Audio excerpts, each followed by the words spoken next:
So Matt in Scottsdale had another great question about how do I know if I'm overwatering or underwatering my tree? And that's a tough one. So there's really not an easy answer to give, Matt, unfortunately, but what I can tell you is we have the pros at all the nurseries. If you want to bring in kind of some pictures of what's going on with your yard and why you think you're having an issue in the first place, we can sit down and go over with you how often you're watering, how many gallons we're giving it, maybe what type of irrigation system we're using, the last time you fed, what you guys have done to maybe put down some pesticides or anything like that in your yard, if there's been any changes in the elements in your property. There's a lot of things that go into it. So rather than give you kind of what I'd call an educated guess over the phone, we'd really like to see pictures of what you got going on, maybe leaves in person. Come into the nursery, let one of our nursery pros sit down with you and we'll go through it all and see if we can't get you the best advice possible.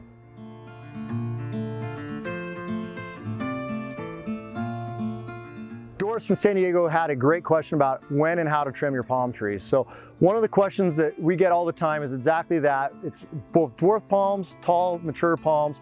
The easy answer is when the tree gets to a 90-degree mark, so those fronds grow nice and tall, when they get to about this mark here, this is about when you start to do the first pruning on them. Anything below that, you can certainly take off.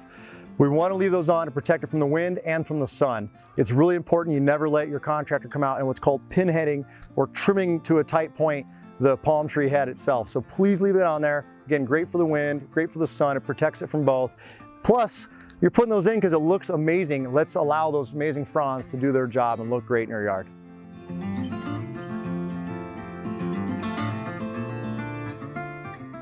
Alan in Houston, Texas had a great question about how do I protect my trees from the frost. So there's a couple things you guys can do to help out your trees and plants. First thing is get them as much water, get them as humid as you can.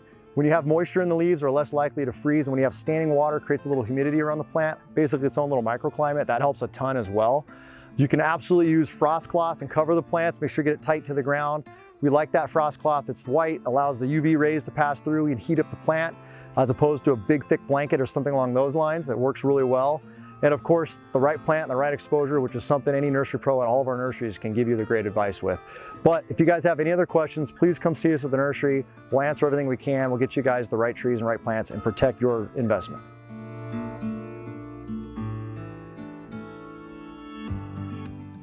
Mike in Groy had a great question.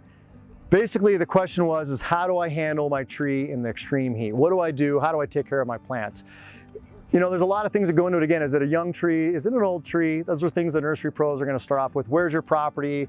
What kind of location is it at on your property? Front yard, backyard, what's around it?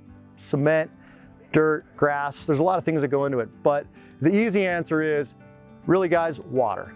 If I could give all my clients the number one advice, it'd be please water your trees with our watering guidelines in the middle of summer. It'll make the biggest difference possible for you.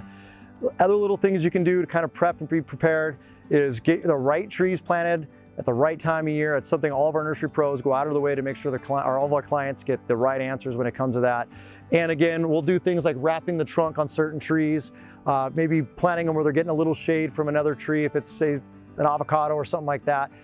Our nursery pros will give you the advice you need, and please keep the water going to those trees. Deep water, and use our watering guidelines. It'll work great for you.